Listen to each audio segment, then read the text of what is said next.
Hi friends, welcome to MA cinema. இன்னைக்கு movie ரெக்கமெண்டேஷன்ல நாம பார்க்க போற படம் த housemate 2025 psychological mystery thriller.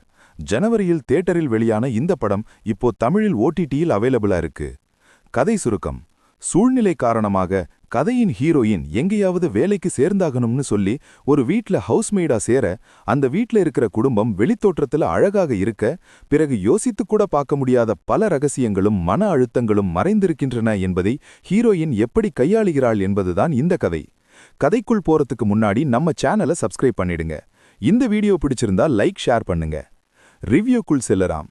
Milli கேலோவே என்ற பெண், அதாவது படத்தின் ஹீரோயின் சிட்னி ஸ்வீனி, தவிர்க்க முடியாத சில காரணங்களால் பேக்ரவுண்ட் ஃபோர்ஜரி செய்து வின்செஸ்டர் குடும்பத்தில் லிவ்-இன் ஹவுஸ்மேடாக வேலைக்கு சேர்கிறாள். அந்த வீட்டில் நினா என்ற மனைவி, ஆண்ட்ரூ என்ற கணவன் மற்றும் மகளுடன் சேர்த்து 3 பேர் மட்டுமே வாழ்கின்றனர். ஹவுஸ் ஓனரின் மனைவியான நினாதான் மில்லியை வேலைக்கு செலக்ட் செய்கிறாள்.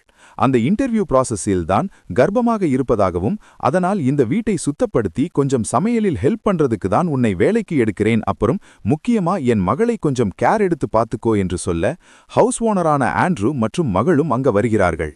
நினா மில்லியை அறிமுகப்படுத்த, ஆண்ட்ரூ கண்டிப்பா உனக்கு வேலைக்கு ஆள் வேணுமான்னு கேட்க, நினா தன் உடல்நிலையை கூறி ஓகே வாங்கி விடுகிறாள். வீட்டிற்கு மேல் தனி அறையில் நைட் மில்லி நன்றாக தூங்கிவிட, காலையில் எழுந்திருக்க லேட் ஆகுது. கீழே வந்து பார்த்தால் நினா கண்லப்பட்ட எல்லா பாத்திரங்களையும் உடைத்து மில்லியை கண்டபடி திட்டுகிறாள். என்னாச்சுன்னு மில்லி கேட்க, நீதான் நான் ப்ரிப்பேர் பண்ணி வச்சிருந்த ஸ்பீச் பேப்பரை வேணும்னே எங்கேயோ எடுத்து போட்டுட்டேன்னு பழி போட. மில்லிக்கு ஒன்னும் புரியல.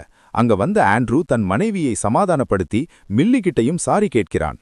நினாவின் நடத்தையில் சந்தேகமடைந்த ஹீரோயின், அவள் கர்ப்பமாக இல்லை என்பதை கண்டுபிடிக்க என்ன செய்யறதுன்னு புரியாம முழிக்கிறாள். அப்புறம் ஒரு சனிக்கிழமை விடுமுறைன்னு மில்லி வெளியே கிளம்ப, நினா அவளை தடுக்கிறாள். இன்னைக்கு கொஞ்சம் வேலை இருக்கு, அதனால் அடுத்த சனிக்கிழமை லீவ் எடுத்துக்கோன்னு சொல்ல, இல்ல நான் அவசரமா ஒரு முக்கிய இடத்துக்கு போகணும், போயிட்டு வந்துடுறேன்னு சொல்ல, நினா அவளை விடுவதாக இல்லை. அங்கேயும் ஆண்ட்ரூ தான் குறுக்க வந்து பஞ்சாயத்து பண்ணி மில்லியை வெளியே போக அனுமதிக்கிறார். இதனால் ஆண்ட்ரூ மீது மில்லிக்கு ஒரு ஈர்ப்பு ஏற்படுகிறது. வெளியே போன மில்லியை மேலும் தொந்தரவு செய்யும் விதமாக ஃபோன் பண்ணி, என் மகள் டான்ஸ் கிளாஸுக்கு டைம் முடிய போகுது, சீக்கிரம் போய் அவளை பிக்கப் பண்ணுன்னு நினா சொல்ல, வேகமா டான்ஸ் கிளாஸுக்கு போய் பார்த்தா நினாவின் மகள் தன் ஃப்ரெண்டு வீட்டுக்கு போக, என்னன்னு பார்த்தா நினா வேணும்னே இவளை அழைக்கழிப்பது தெரிய வருகிறது. இப்படி கொடூரமா நடந்துக்கிற ஹவுஸ் ஓனரிடமிருந்து வேலையை விட்டு போனாலும் பிரச்சனை, இருந்தாலும் பிரச்சனை. என்ன பண்ணுவா ஹீரோயின் என்பதை மீதி கதை. படத்தில் 3 பேருக்குத்தான் முக்கிய கதாபாத்திரம். 1 ஹவுஸ்மேட் சிட்னி ஸ்வீனி, 2 நினாவாக நடித்த அமாண்டா செய்ஃப்ரீட், 3 ஆண்ட்ரூவாக நடித்த பிராண்டன் ஸ்க்லேனர், 4வதாக கார்டனர் கதாபாத்திரத்தில் 365 டேஸ் ஹீரோவை நடிக்க வச்சிருக்காங்க. அது எதுக்குன்னே தெரியல. இந்த முனி படத்துல தன் பொண்ணுக்கு பேய் ஓட்ட ராகவா லாரன்ஸ ஒரு வேலைக்காரி கொடூரா பிஜிஎம் உடன் சுத்தி வருமே, அந்த மாதிரி திடீர்னு வந்துட்டு போறாப்ல. 365 days hero plus Sydney Sweeney, இவங்க 2 பேரும் இணைந்த இந்த காம்பினேஷன் ஒரு பக்கா மார்க்கெட்டிங் ஸ்ட்ராட்டஜின்னு நினைக்கிறேன். படத்துல எனக்கு பெர்சனலா நினாவாக நடித்த அமாண்டா செய்ஃப்ரீடின் பெர்ஃபார்மன்ஸ் ரொம்ப பிடிச்சிருந்தது. 3 பேரும் போட்டி போட்டு நடிச்சு பெர்ஃபார்ம்ல ஸ்கோர் பண்ணிட்டு நம்ம 365 டேஸ் ஹீரோவை சிக்கன் 65 பண்ணிட்டாங்க. பாவம் மனுஷன். இந்த மூவி ரெக்கமெண்டேஷன் உங்களுக்கு பிடிச்சிருக்கும்னு நம்புறேன்.